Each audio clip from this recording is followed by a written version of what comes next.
buenas noches, queridos amigos y amigas. La Escuela de Posgrado de la Universidad Antonio Ruiz de Montoya les brinda la más cordial bienvenida.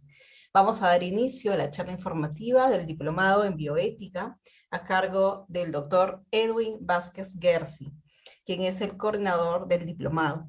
Él es sacerdote jesuita, doctor en Teología Moral y Bioética por Boston College en Estados Unidos, y magíster en teología por la misma universidad.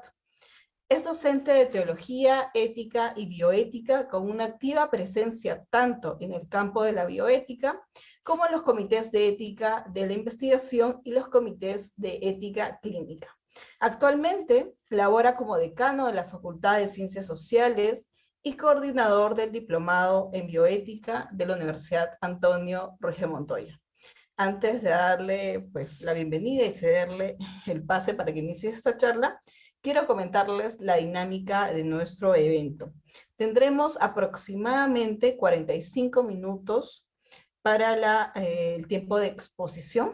Esta noche, además del padre Edwin, nos acompañarán dos profesoras muy destacadas del diplomado, que en su momento pues, se las presentaremos. Las tres personas van a exponer diferentes aspectos vinculados al diplomado y a la bioética. Luego de ello pasaré a explicar muy brevemente los aspectos vinculados a la inversión económica y al proceso de admisión. Luego de ello, ustedes van a tener la libertad de hacer sus preguntas por el chat de la plataforma Zoom y de Facebook acerca del proceso de admisión, acerca de los cursos, los docentes, en suma todo aquello que ustedes consideren relevante pues para cursar el diplomado que hoy les presentamos. Sin más que decir, le doy la bienvenida al padre Edwin y a sus invitadas de esta noche. Muchas gracias.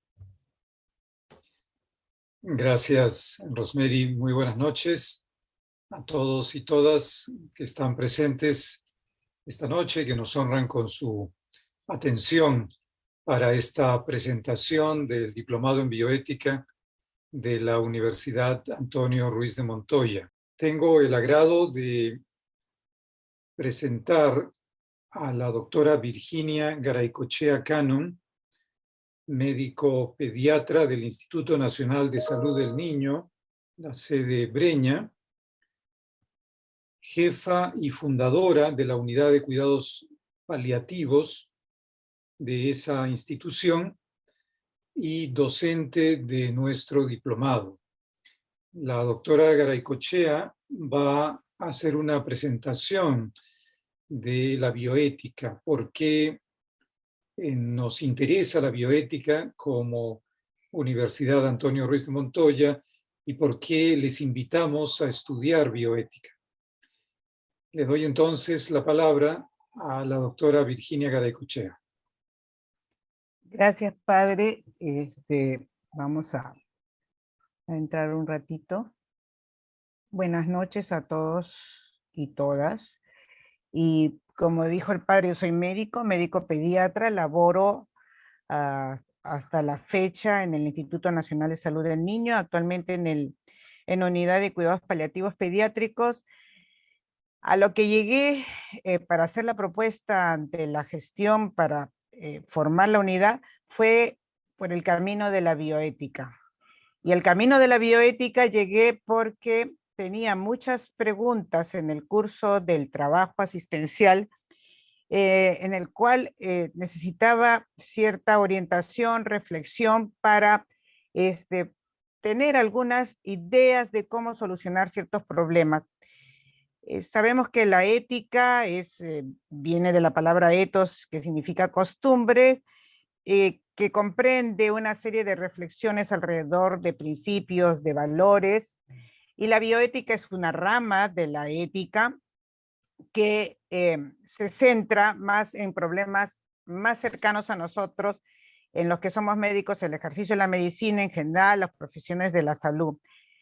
¿Y por qué creemos necesario que la bioética debe intervenir en nuestro ejercicio? Porque aquí tienen el ejemplo de estos dos carritos.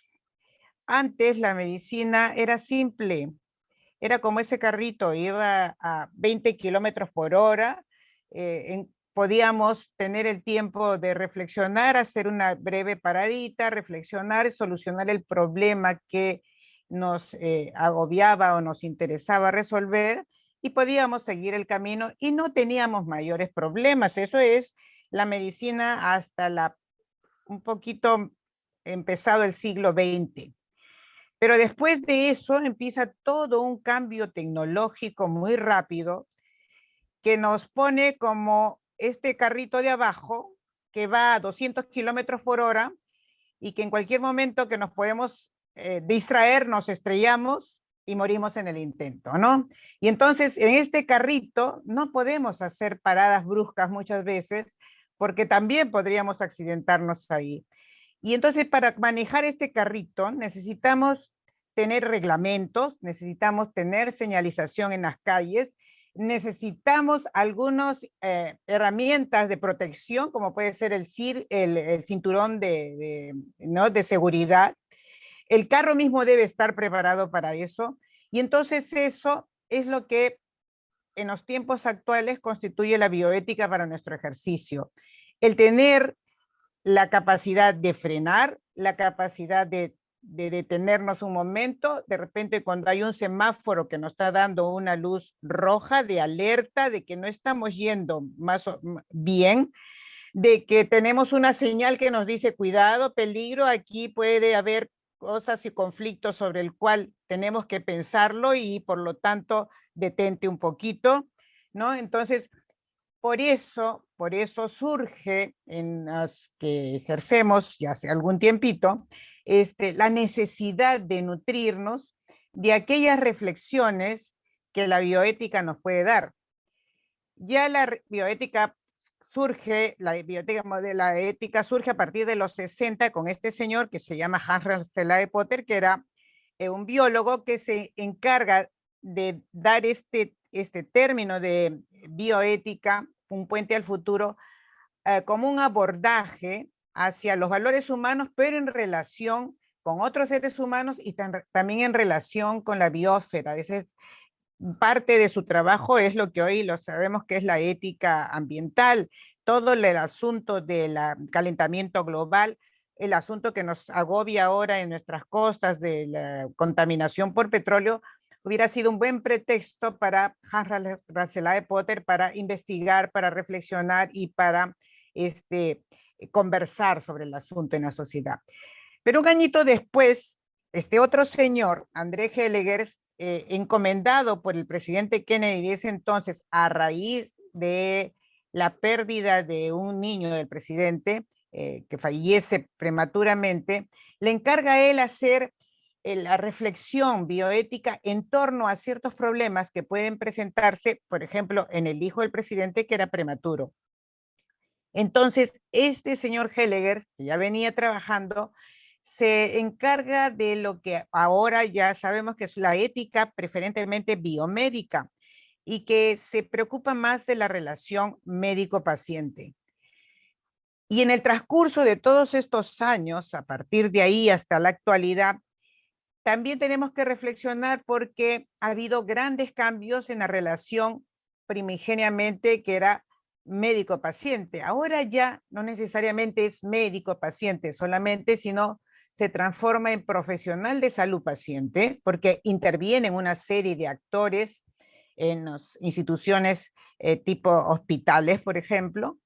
Pero no solo se queda ahí, sino que también interaccionamos en una relación profesional de salud-familia, porque ahora la familia es parte de la problemática de la enfermedad de las personas también. Y no solo se queda ahí, sino que también comienzan a intervenir las instituciones o establecimientos de salud, sea del primer, segundo, tercer nivel de complejidad, con el paciente y con su familia. El cómo interaccionemos es una pregunta que nos hacemos hasta dónde van cada parte en esta interacción. Y entonces, en este cambio de relación es necesario pensar y reflexionar.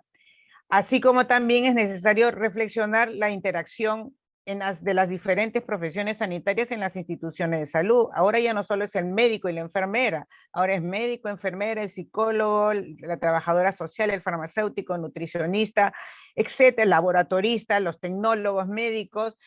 Es una playa de profesionales de la salud que intervienen alrededor del paciente y también alrededor de la familia, en donde los límites de competencias se van siendo cada vez menos nítidos.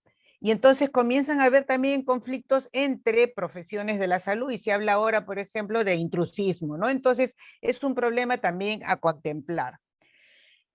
Y como hemos dicho, en la relación médico-paciente también interviene otro asunto. Ya no es solo el paciente, familia, las instituciones de salud y los profesionales de la salud, sino que también nace por ahí el asunto de los derechos humanos. Y en el asunto de los derechos humanos, el tradicionalismo hipocrático, que es paternalista, donde el médico todo lo sabe y el paciente es la parte activa que recibe lo que el médico puede hacer beneficientemente, ya no es más aceptado, ¿no es cierto? Lo que se habla es ahora del derecho de los pacientes de ejercer su autonomía, de lo que se haga con su propio cuerpo. Y en este cambio de paradigma del paternalismo médico, que el paciente es un sujeto pasivo de las acciones del médico, el paciente se transforma en un sujeto activo al que hay que comunicarle adecuadamente, informarle para que él sea el que finalmente tome las decisiones. Y entonces se produce un nuevo equilibrio entre los médicos, personal de salud, que aportan experiencia y cierta autoridad en las ciencias médicas por el conocimiento que tiene, y por el otro lado están el paciente y la familia, que aportan sus valores, sus preferencias, sus creencias y su cultura. Y entonces tenemos que conjugar esas cosas, estos factores, y para eso nos ayuda a pensar, pues, hasta dónde va cada quien, qué es lo bueno, qué es lo malo, qué es lo correcto, qué es lo incorrecto, nos ayuda a reflexionar la bioética. Entonces, la bioética se abre a un gran campo de problemas o de temas a tratarse. Y acá tienen un listado hecho rápidamente sobre los temas que actualmente se tocan. Por ejemplo, sobre el inicio de la vida, sobre el final de la vida también, sobre la senescencia, sobre la vejez, qué hacemos y qué no hacemos, el inicio de la vida, el embrión, el feto, dónde es el inicio de la persona humana, toda la problemática alrededor del aborto y estas cosas, alrededor de la fertilización asistida, por ejemplo, se plantea una serie de reflexiones bioéticas, vientres de alquiler, congelamiento de embriones, o sea, se abre todo un espectro. Y antes de eso, la genética y la genómica, el hacer estudios genéticos, los derechos de las personas a saber sus diagnósticos, la posibilidad por genómica de modificar el código genético que ya se está haciendo. Ahorita hay tratamientos genéticos para ciertas enfermedades raras, por ejemplo, eso va a evolucionar, por ahí va el asunto también. En investigación médica, por supuesto, ¿no? Que tiene que haber, porque los investigadores ya no pueden hacer todo lo que quieran con el investigado o con los investigados, y eso a raíz del juicio de Nuremberg, que ustedes saben de las atrocidades que se convirtieron en la Segunda Guerra Mundial. Entonces ahí sale una serie de documentos valiosos que nos guían desde el punto de vista ético a cuál es un trabajo de investigación que respeta los derechos no solo de los investigadores, sino los derechos sobre todo de los investigados. En enfermedades raras o huérfanas, que ahora último se está hablando, y este mes es el mes de recordar o de reflexionar sobre enfermedades raras o huérfanas que constituyen las personas verdaderos problemas de salud pública, también una serie de reflexiones. Por ejemplo, algunas enfermedades raras o huérfanas usan medicamentos de muy alto costo. ¿Hasta qué punto estas personas, el derecho a la salud, el derecho a la vida, les permite exigir a los estados, por ejemplo, los altos costos? Y cuando hablo de altos costos, hablo de altos costos. Dentro de los 10 medicamentos más caros del mundo, 9 son para enfermedades raras y huérfanas. Y en todo el mundo se plantean discusiones al respecto, por ejemplo, ¿no? También el hecho de tener grupos vulnerables, discapacitados, qué derechos tienen, hasta dónde vamos o no vamos en el tratamiento, en la asistencia, en la priorización, por ejemplo, para cuidados intensivos de ciertos grupos vulnerables, ¿no? Entonces, también tenemos que reflexionar ahí. Otro asunto es, por ejemplo, la influencia de la tecnificación de la medicina ha hecho que la medicina se deshumanice y que el ser humano se ha ido cosificando, ¿no? Consecutivamente. Ya no vemos al ser humano en todas sus dimensiones, en toda su integridad, sino vemos el cuerpo, y los hospitales se transforman como en gigantes factorías donde se hace reparación, se cambia, se hace repuestos, se aceita, ¿no es cierto? Y cuando el órgano no sirve, lo cambias por uno nuevo, y bueno, cuando ya tienes que dar de baja, lo das de baja al ser humano, y esa es parte de la deshumanización, de la cual también las sociedades nos reclaman, porque hemos dejado a un lado el contemplar al ser humano en toda su integridad. Hemos vulnerado muchos derechos humanos en el afán cientificista y biologicista de la medicina. Hemos dejado de participar desde el punto de vista de ciudadanos en la efectivización o en el logro de ciertos derechos, dentro de los cuales está el derecho a la salud, por ejemplo, ¿no es cierto? Y también tiene que ver parte de esto, porque nos incluye como seres humanos y el respeto a la naturaleza, la experimentación con animales que se viene evolucionando bastante. Un tema especial que en estas épocas nos aborda es que eventualmente la bioética estuvo sobre todo dirigida a la salud individual, o sea, el individuo en su relación con las instituciones, el personal de salud. Pero ahora nos encontramos, por ejemplo, en una pandemia que nos plantea grandes interrogantes y donde la visión es diferente, no es la visión del individuo, sino la visión de la salud pública y lograr el mayor beneficio para el mayor número de personas. Y entonces las reflexiones, y fueron al inicio de la pandemia muy intensas, de tener que tomar decisiones en situaciones de catástrofe sanitaria. Y dentro de esas las decisiones era, por ejemplo, cuáles eran las personas que mejor calificaban para ingresar a una UCI cuando no teníamos o las teníamos muy contadas las camas de UCI de los respiradores. Y entonces se planteaban serios problemas.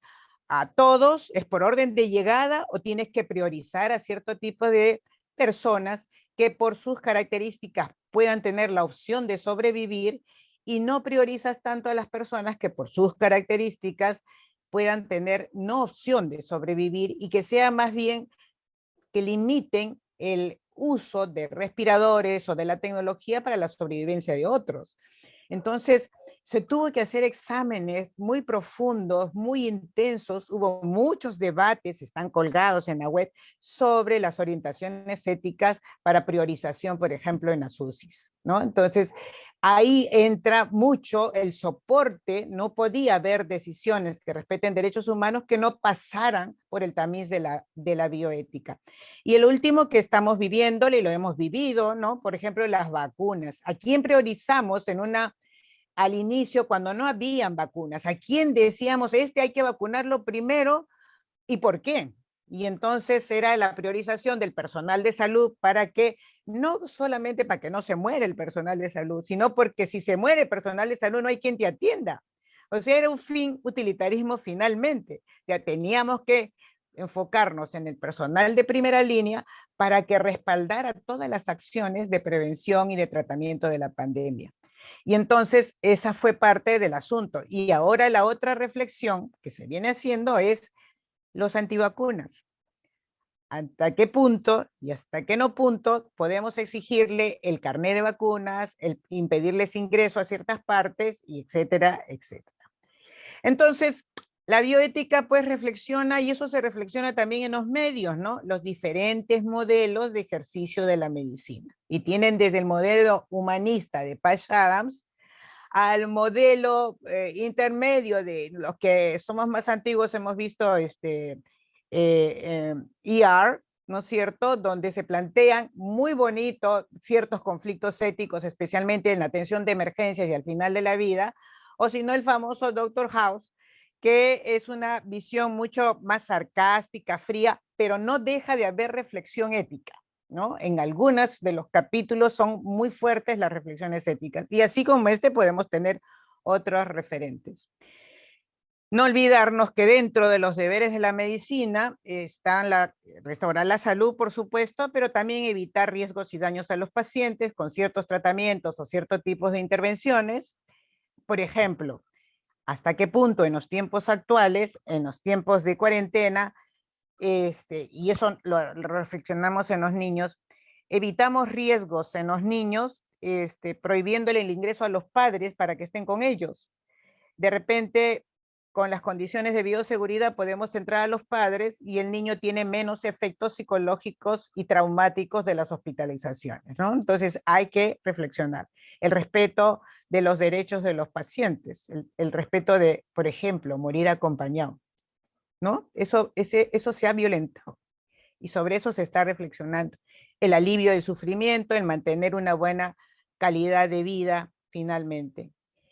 Entonces, la reflexión va por ahí, y esto lo encontré en un texto, ahorita es un texto sobre humanización, y habla de la ética en humanización en medicina, y nos dice que la ética no es finalmente solo una opinión acerca de un tema difícil, sino el poder proveer de razones y argumentos que tengan el potencial de convencer a otros acerca del mejor criterio para resolver una situación difícil. Entonces, yo creo que por ahí les puedo invitar, motivar a poder acceder a este diplomado de bioética, en el cual vamos a tratar, se trata de alguna manera, en los diferentes módulos que se enseñan, todos estos aspectos de una manera ágil, de una manera muy interactiva, a pesar de ser no presencial, y donde el trabajo de ustedes es un trabajo de autoenriquecimiento personal. Yo siento que este es parte del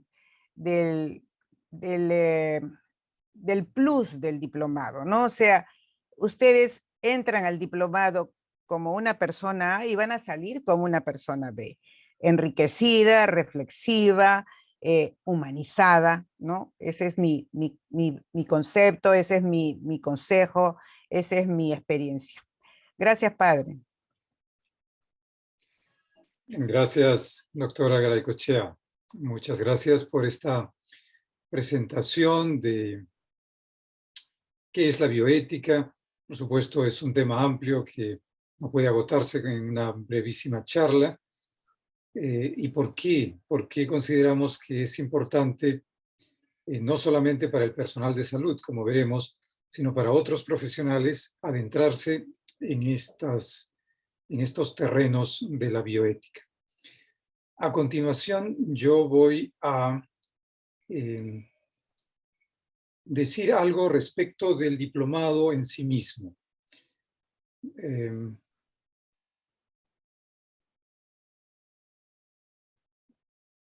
Y voy a compartir.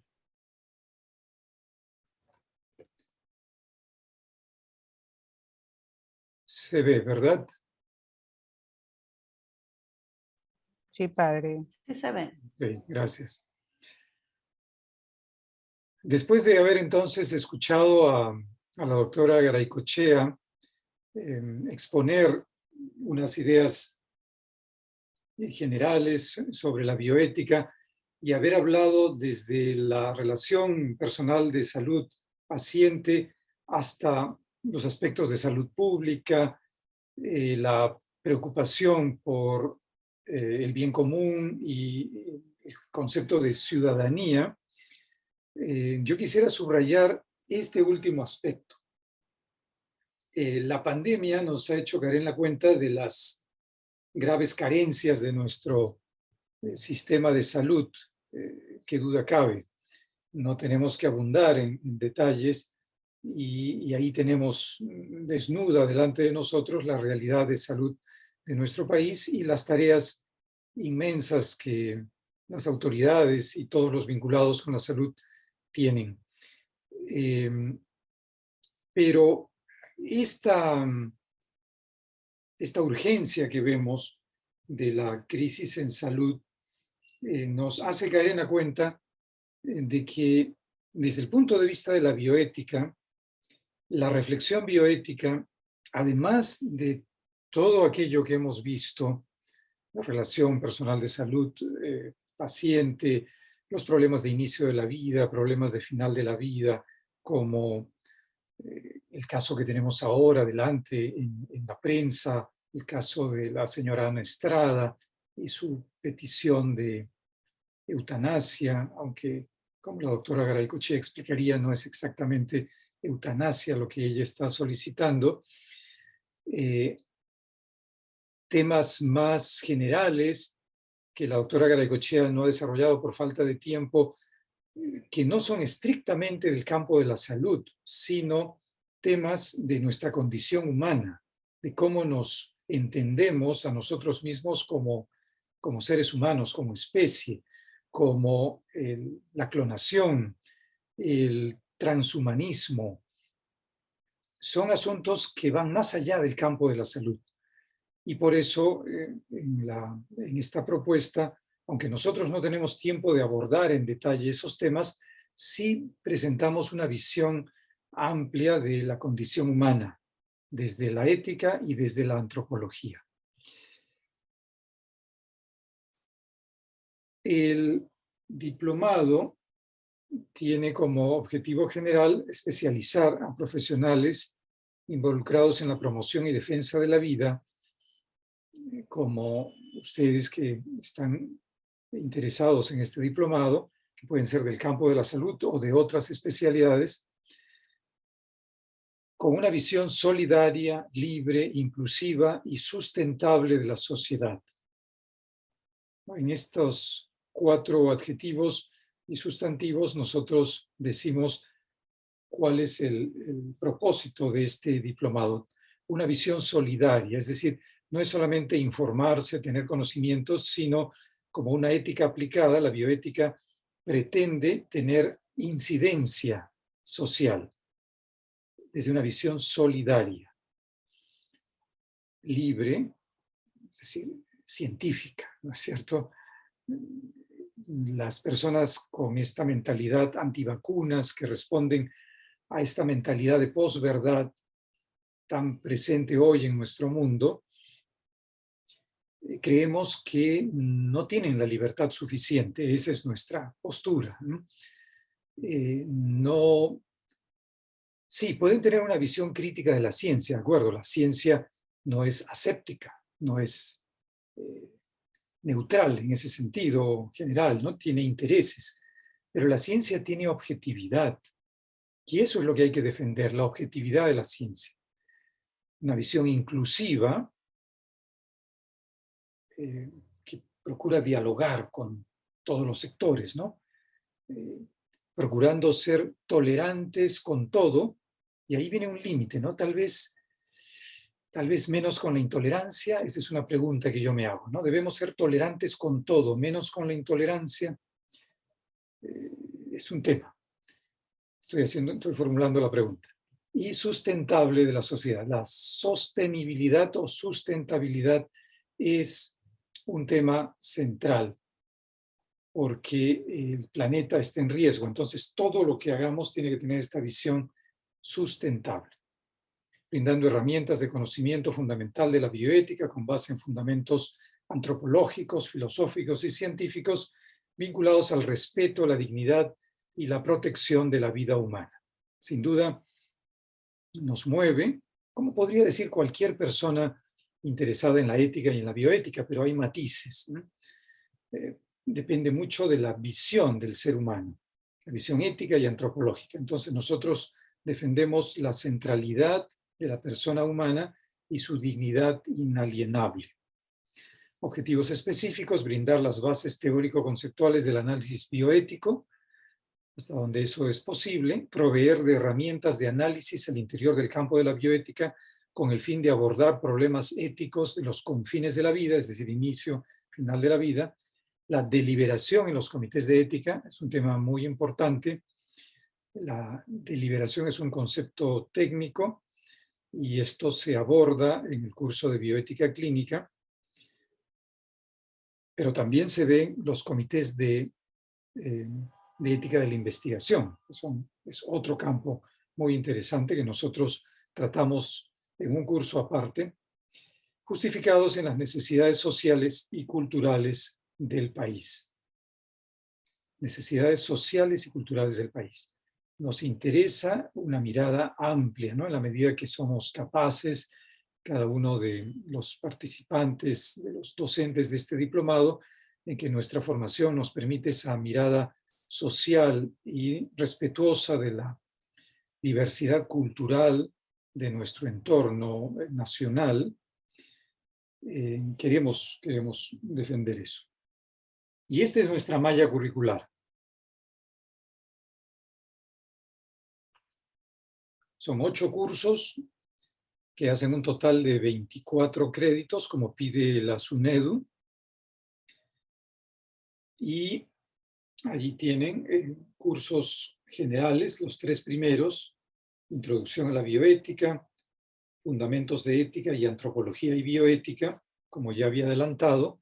Son cursos que nos permiten una visión panorámica, global, de la bioética, que parte de una ética, de la ética filosófica, la ética como se entiende en la sociedad occidental, la ética griega, aristotélica, de donde proviene, ¿no? Donde están las matrices de la cultura occidental, y la bioética bebe de esas fuentes, por supuesto, con una mirada más amplia, intercultural, que no tenía la ética aristotélica, por supuesto. No se le podía pedir hace 2500 años una mirada intercultural a hombres que eran ciudadanos, pero solamente los varones, no las mujeres, tampoco los niños, mucho menos los esclavos, ¿verdad? Entonces estamos en otro mundo, pero esa es nuestra matriz y tenemos que verla. Y la visión antropológica es bien importante para nosotros porque complementa lo anterior. Bioética clínica es este curso que ve problemas de inicio, de final de la vida, comités de ética hospitalaria, relación médico-paciente, derecho a la salud y participación ciudadana, un curso a cargo de la doctora Garaycochea, que permite esta mirada amplia de la salud pública, de la salud en general, en diálogo con una sociedad compleja como la nuestra, subrayando la ciudadanía, es decir, el ciudadano que se empodera. No es solo el paciente, es también el ciudadano. Ética de la investigación biomédica.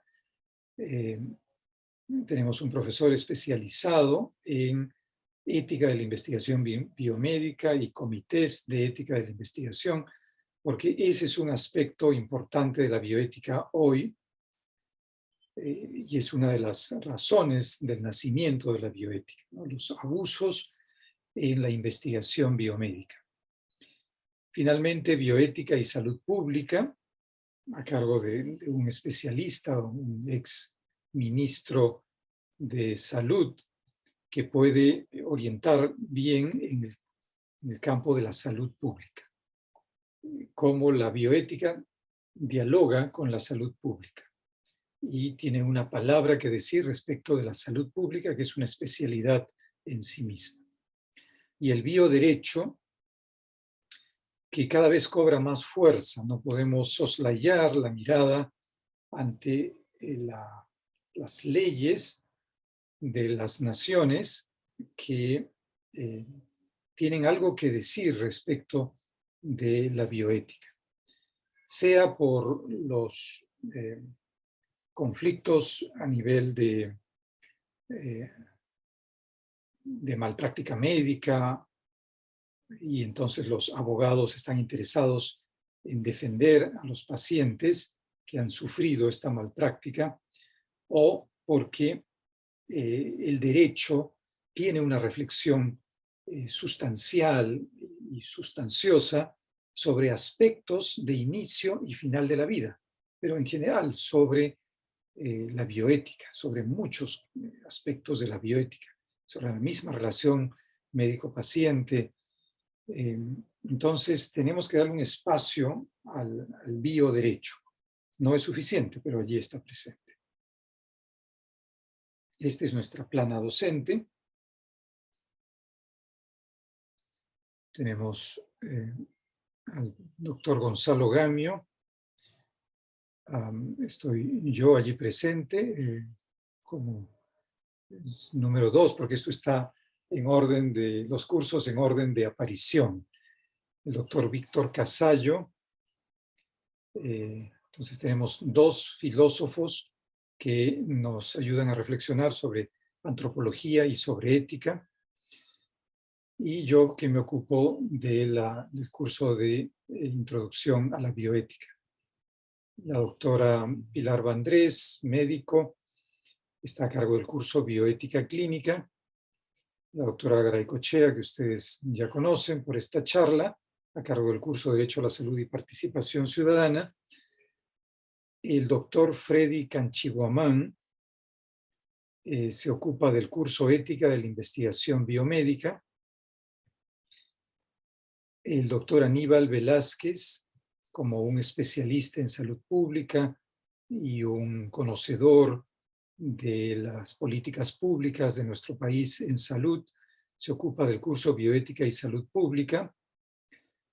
Y finalmente, la doctora María Laura Malespina, abogada, quien diserta sobre bioderecho. Este es el perfil de salida ideal que proponemos para nuestros estudiantes y nuestras estudiantes. No voy a leer todo porque sería muy largo y el tiempo pasa. No quiero detenerme demasiado, solamente voy a leer las competencias que son la sombrilla, ¿no? Cada una de las cuales alberga capacidades. El estudiante al final de este diplomado conoce las teorías relacionadas a la bioética con fundamentaciones básicas de la discusión filosófica a través de los cursos básicos generales. Maneja el conocimiento adecuado de la relación entre la ética y las fundamentaciones biológicas en el campo de la salud, con un enfoque de defensa de la vida. Y aquí intervienen varios cursos. El curso de bioética clínica sin duda es clave, pero otros cursos también. Y finalmente, la tercera competencia tiene conocimiento sobre el contexto de la salud pública y su incidencia en los dilemas bioéticos. Dilemas y problemas, ¿no? No solamente dilemas, porque un dilema nos presenta 2 salidas. Un problema puede presentarnos 3, 4 más opciones de acción. Este es el perfil de salida, ¿no? Que desde los 8 cursos queremos trabajar con nuestros estudiantes.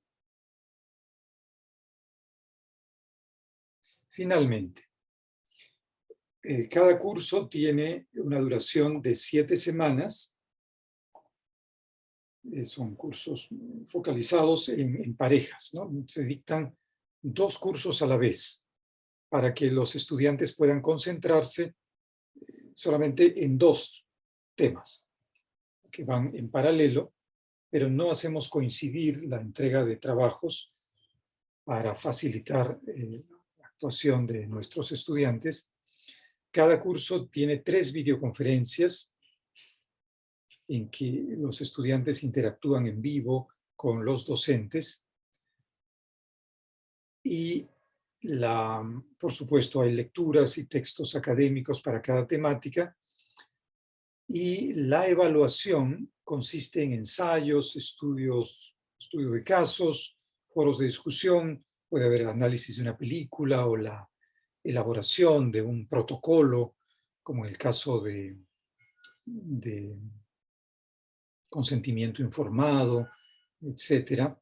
Pero no tenemos los exámenes típicos, ¿no? De memorización, porque estamos con adultos que se encuentran ya pues en la vida profesional, ¿no? Entonces, la memoria queda pues para el trabajo personal.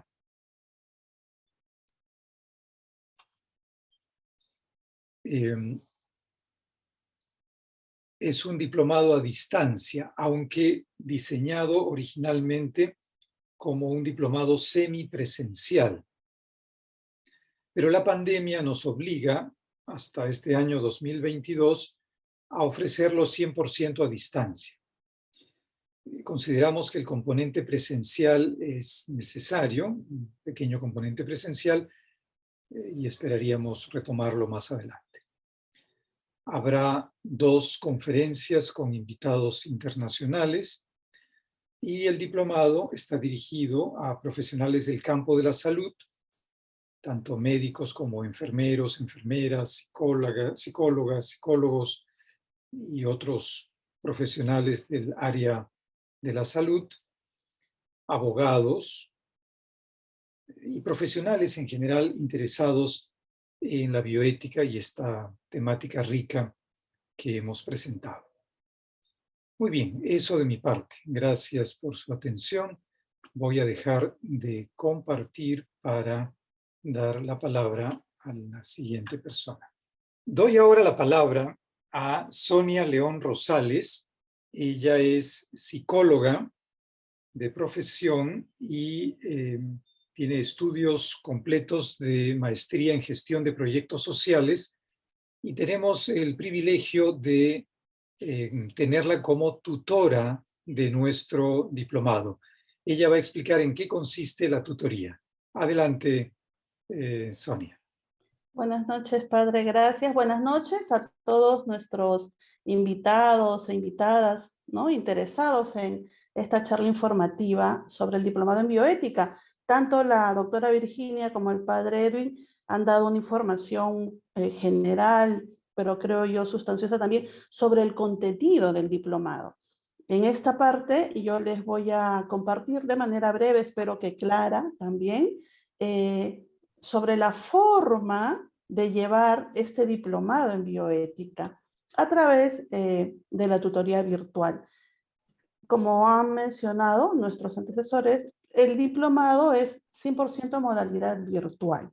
Y la educación en modalidad virtual tiene muchísimas ventajas, ¿no? Desde el hecho de acortar distancias, quizá hay algunos de Piura, algunos en Arequipa, Cusco, Loreto, Lima, etcétera, y podemos llevar un mismo curso sin estar trasladándonos, invirtiendo el tiempo y tal, ¿no? Sin embargo, la modalidad virtual en educación también tiene potenciales desventajas. Y estas desventajas o estas potenciales desventajas tienen que ver mucho con nuestro hábito de estudio y la organización también del tiempo. Como no hay nada visible, concreto, de ir, por ejemplo, todos los martes al aula a ver al profesor que nos dice, la próxima semana me entregan el ensayo, le llevábamos el ensayo impreso, se lo entregábamos, había como que recordatorios más concretos o visibles.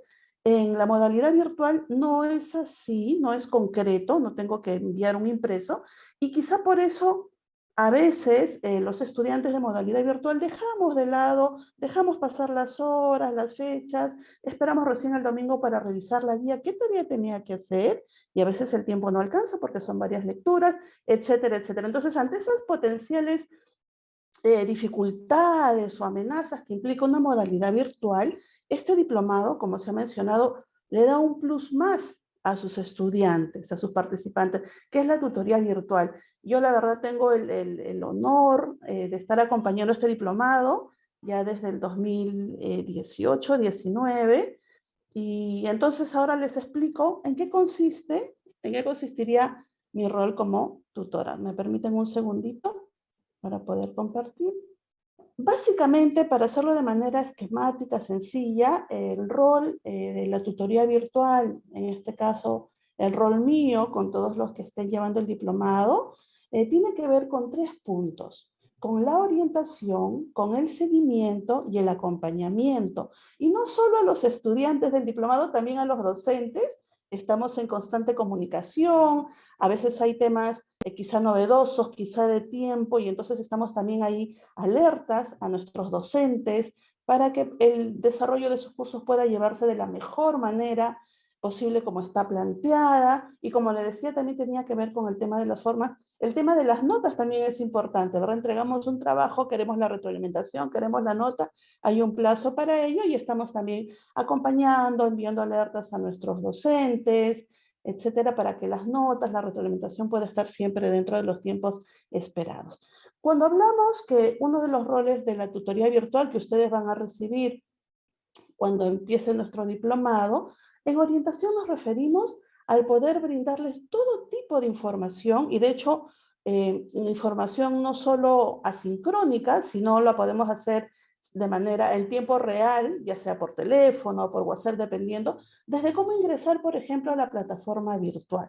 ¿No es cierto? Esta pandemia nos ha forzado a otros que no usábamos mucho las plataformas virtuales, la educación en modalidad virtual, a conocer más, a saber cómo ingresar a un Zoom, cómo subir una tarea, cómo ingresar mi usuario y contraseña, qué pasa si no funciona la contraseña, etcétera.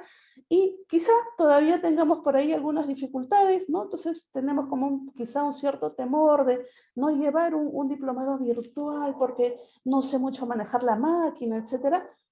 Nosotros como tutores virtuales estamos para ello, para orientarles desde cómo ingresar a la plataforma, cómo encontrar sus lecturas, dónde subir la tarea, si tienen alguna consulta que hacer al profesor, alguna observación, etcétera, cómo entrar, cómo escribir al foro de avisos y de consultas, etcétera.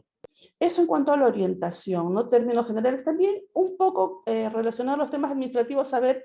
De hecho, el tema de pagos, por ejemplo, lo ve finanzas, pero a veces hemos perdido el correo donde está la dirección o el teléfono de finanzas. Entonces, Sonia, ¿cuál es la fecha? ¿Cuál es el correo de finanzas? Entonces también les brindamos ese tipo de información. Insumos, información, datos que les ayuden a estar siempre al día en todo lo que se refiere al desarrollo del diplomado y también de los temas pues, administrativos que puedan darse, ¿verdad?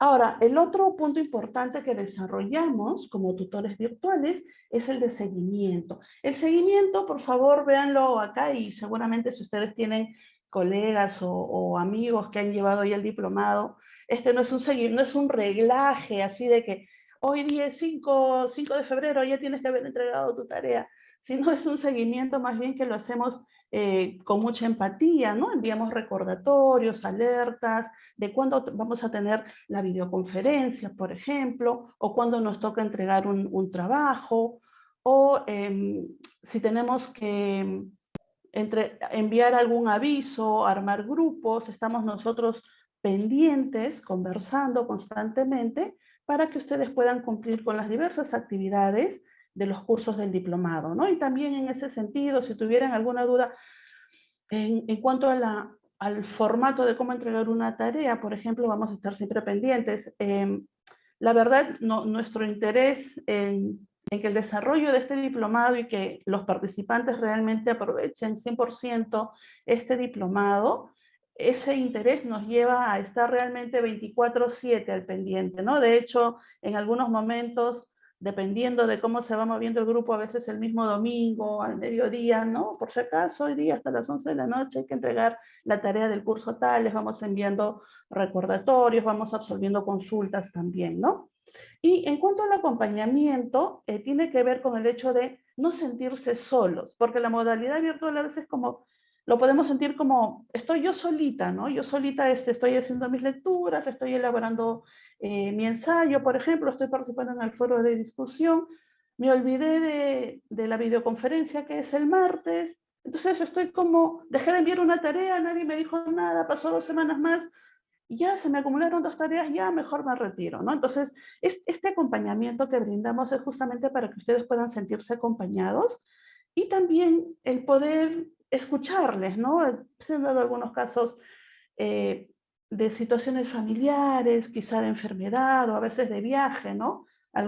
Tuvimos a una estudiante en la promoción pasada, él es antropólogo y estuvo como 2 semanas en una comunidad muy, muy alejada en la selva, que no entraba el celular ni nada, sino que se comunicaba por radio, ¿no? Entonces dejó un avisito que no iba a poder él estar participando en las actividades, y también entonces estábamos acompañándoles en ese sentido para que él esté al tanto de qué actividades estamos desarrollando, dónde encontrar la grabación de la videoconferencia, cuando retornó, poder orientarle para que se ponga al día, qué cosas tenías pendientes y tal, ¿no? Entonces hay una constante comunicación, una constante interacción entre los estudiantes, los docentes y la tutora para cualquier punto, para cualquier tema que tenga que ver con el desarrollo de los cursos de este diplomado. Entonces, en términos generales, a grandes rasgos, esto era lo que queríamos compartir, que tengan en cuenta que la tutoría virtual es un extra, es un plus, yo creo que necesario, importante, para que puedan ustedes sentirse a gusto, acompañados, ¿no? Que hay una interacción más directa, más de persona a persona cuando vayan desarrollando el curso, ¿no? Es una modalidad virtual, pero vamos a tener diferentes canales de comunicación, los correos electrónicos, también los foros dentro de las mismas aulas virtuales, los mensajes por WhatsApp, y así. Entonces no van a estar ustedes solos en el desarrollo de sus cursos, vamos a estar siempre pendientes, vamos a estar atentos a lo que ustedes, a las consultas que puedan tener, a las dificultades que se puedan presentar, tratar de buscar la mejor solución, siempre en coordinación con los docentes y siempre apuntando a ese fin de poder lograr estas competencias y capacidades que están relacionadas al diplomado de bioética. Entonces, esto era lo que les quería compartir. Va a haber un tiempo luego de preguntas quizá más específicas, algo que está por ahí suelto. Vamos a estar muy atentos y muy gustosas de poder escucharles y responderles. Gracias, padre. Muchas gracias. Gracias, Sonia. Adelante. Muchas gracias, profesora Sonia. Gracias por compartir su experiencia. Estoy completamente segura que quienes hoy nos acompañan pues tienen la certeza de la dedicación que le dedican los diferentes docentes a todos los participantes, ¿no? Sobre todo en esta etapa de grandes cambios y de uso permanente de la tecnología. Permítanme, por favor, reiterar mi invitación para que ustedes compartan sus consultas e inquietudes sobre el diplomado, sobre los profesores, los cursos y en general todo aquello que les genere pues alguna duda. Les voy a compartir muy brevemente la información económica y del proceso que ustedes deben seguir para poder inscribirse con nosotros en el diplomado en bioética. Muy bien. El costo del diplomado es de 3.960 soles. Esto se puede pagar a través de dos modalidades. Ustedes pueden realizar un pronto pago, con lo cual acceden al 5% de descuento. Y además pueden pagar en cuotas, ¿no? Serían 9 cuotas y cada cuota tiene el valor de 440 soles. Si ustedes logran reunir, digamos, un grupo de 5 personas interesadas en el diplomado y se inscriben juntas, pueden acceder además al 15% de descuento. Eso es una política de la escuela de posgrado y ustedes pueden acceder a ello sin problemas. Deberán pagar un derecho de admisión de 50 soles y el derecho de trámite del diploma de posgrado es de 300 soles. Ahora les comparto el cronograma de admisión. Ustedes pueden postular hasta el miércoles 9 de marzo. Nosotros vamos a evaluar, revisar su documentación entre el miércoles 9 y el sábado 12 de marzo, dado que el lunes 14 publicamos los resultados en nuestra página web. Y el pago de la primera cuota se realiza entre el 16 y 17 de marzo, ya que la matrícula es el 19. Y el inicio de clases es el 28 de marzo, y bueno, esperamos contar con la participación de ustedes. ¿Cuáles son los requisitos? Los requisitos son bastante sencillos de cumplir. El más importante es poseer el grado académico de bachiller universitario, tener conocimientos básicos de manejo de TICs, ya que como lo ha explicado la profesora León, Es un diplomado íntegramente a distancia, virtual, y se va a hacer un uso intensivo de TICS para que precisamente podamos aprovechar todas las ventajas y beneficios que nos ofrecen las diferentes plataformas digitales. Y bueno, el tercer punto es definitivamente aprobar el proceso de admisión, que ahora les voy a compartir el detalle. Tenemos algunos requerimientos técnicos básicos que ustedes deben tener en cuenta para poder llevar el curso, que necesitan una computadora, sea de escritorio o portátil, y contar con el sistema operativo de Windows 7 o cualquier versión posterior para poder cargar la plataforma, acceder a los cursos, a los videos, a las descargas, a los foros y todo aquel material que los profesores les compartan. Así también una conexión estable a Internet es indispensable para poder llevar el diplomado. Con respecto al proceso de inscripción, todo el proceso es en línea. Ustedes ingresan a la página web de la universidad, van a encontrar esta información y lo único que deben hacer es enviar el comprobante de pago al correo de carlos.garay, como ustedes lo ven aquí. ¿Qué documentos les pedimos? Ustedes deben adjuntar la copia digital o escaneada del grado académico de bachiller, una copia simple, es muy importante que esté legible, de su documento nacional de identidad, carnet de extranjería o pasaporte en formato PDF. Además, consideramos relevante que nos envíen un currículum vitae también simple, en formato PDF, ya que para nosotros es muy importante conocer sus estudios previos, su experiencia, para poder enfocar muy bien el diplomado de acuerdo a sus necesidades. Además, les pedimos una fotografía digital que, como ustedes se imaginan, debe cumplir algunas características muy específicas para poder ser de utilidad en los documentos que les vamos a expedir. Es importante que sea una foto con fondo blanco y no usar vestimenta de color blanco ni ropa muy clara porque luego se confunde con el fondo, ¿no? Debemos aparecer mirando de frente, sin gorras, sin lentes, sobre todo sin lentes de color oscuro que nos permitan ver completamente nuestro rostro, ¿no? Aquí ustedes encuentran el detalle de la dimensión del archivo y también el detalle de otros aspectos de la fotografía digital, como por ejemplo que la imagen debe estar enfocada en el rostro a partir de los hombros y no del cuerpo completo, ¿no? Si ustedes envían, digamos, una fotografía que no cumpla con estas características, vamos a tener que solicitarles otra que pues sí tenga este detalle. Así que les pedimos que lo puedan revisar, no es algo difícil de cumplir, en realidad es un tipo de foto que nos solicitan en cualquier trámite profesional que nosotros realicemos en diferentes instancias. Hasta aquí con la información económica y el proceso de admisión. Pasamos a revisar pues sus consultas en el chat. Veamos por aquí. Vi que teníamos una consulta de Eliana. Ella nos dice, Eliana Ames nos pregunta, ¿qué diferencia existe entre la ética profesional del médico o del personal de salud y la bioética? Invito a los participantes a dar respuesta a este interrogante y también invito a los asistentes a dejarnos pues, más comentarios para enriquecer este diálogo. Muchas gracias. Gracias, Rosemary. Bueno, yo diré una palabra y invito a la doctora Garaycochea como médico que pueda decir algo más respecto de la diferencia entre la ética del médico y la bioética. La ética del profesional de la salud, no solamente del médico, pero digamos del médico, es tradicionalmente conocida como deontología.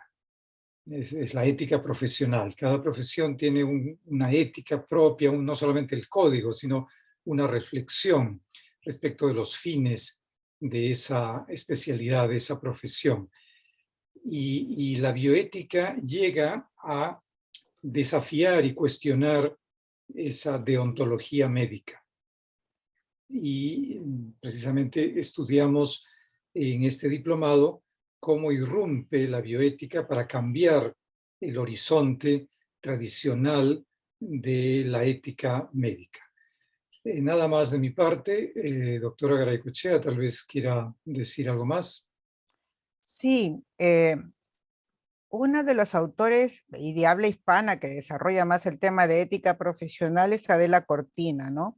Adela Cortina habla de que la ética profesional se preocupa del eje axiológico de valores y principios que caracterizan determinadas profesiones, ¿no? Profesiones, ya saben, viene de profesar, de dar testimonio. En la antigüedad habían tres grandes profesiones, ¿no? La parte de los sacerdotes, los médicos y los jueces. Y cada uno tenía un eje que conducía. En medicina, los dos principios desde la época hipocrática era primero no hacer daño, ¿no es cierto? Y entonces, que es el principio de no maleficencia ahora, que se incluye dentro de la ética deontológica, como dijo el padre Edwin. La ética deontológica es la ética de los principios que rigen las profesiones, los deberes y los derechos de las profesiones. La bioética clínica, que lo hacemos, es la interrelación de los profesionales de la salud en la atención de los pacientes o de las pacientes y sus familias, como hemos dicho, ¿no? Entonces, el equilibrio entre lo que corresponde a las personas y lo que corresponde a los profesionales que brindan determinados servicios. En algunos casos existe confluencia y en otros no necesariamente. En la ética profesional incluso entra, por ejemplo, las interacciones entre profesiones, ¿no? Entonces, y los distintos modos que ven las profesiones, lo que consideran sus principios en torno a los pacientes. Por darles un ejemplo, en enfermería, la ética del cuidado, digamos, ese es el eje mayor de su ética profesional. Nosotros también hacemos un poco de ética de cuidado, pero no necesariamente es el principal. Es importante, pero tenemos otros principios para abordar en la ética profesional. Entonces es un poquito diferente, la ética profesional es una ética deontológica estricta y dirigida para la determinada profesión. La bioética implica algo más, la bioética clínica y la de investigación implica un campo mucho más amplio. Bien, gracias. Muy bien. Entonces, bueno, invito a los asistentes, tal vez quieran compartir en audios sus comentarios. Dejamos unos minutos para ver si se animan a hacernos algunas consultas. Como les digo, pueden consultar acerca del tema que hoy nos convoca, que es la bioética, pero también pueden consultar acerca de aspectos concretos del diplomado. Aquí estamos pues gustosos de atender sus consultas. Padre, tal vez usted quisiera comentar algún aspecto vinculado al proceso de evaluación, que es uno de los aspectos que siempre nos consultan, ¿no? Respecto a los trabajos que se dejan en los cursos, algunos de ellos son grupales, otros individuales, y nos ayudaría mucho su comentario para saber también dimensionar el tiempo que van a tener que invertir los participantes en el diplomado, ¿no? Sí, con gusto. Hemos dicho algo al respecto, tanto Sonia como yo, que al ser una dinámica 100% a distancia, supone de parte de nosotros una conciencia muy clara de las condiciones de nuestros estudiantes, que además toman en cuenta que pues, las personas no están dedicadas solamente a estudiar, están dedicadas a sus actividades regulares, profesionales, personales, y dedican un tiempo al estudio. Pedimos que cada persona, cada estudiante, dedique más o menos unas 5 horas a la semana a estudiar, 5 o 6 horas, ¿no? Tomando en cuenta la charla y dedicar unas 3 o 4 horas a la lectura y a las tareas. Algunas personas nos han dicho que el diplomado les ha demandado un poquito más de tiempo porque puede haber una lectura más compleja, que les demanda consultas, y eso es de eso se trata, ¿no? De estar delante de un desafío, no de cosas muy fáciles que resolvemos sin mucho esfuerzo. Entonces, pues pueden ser 7 horas, alguna semana puede ser menos. Eso depende de las dinámicas personales, del interés, de la motivación, etc.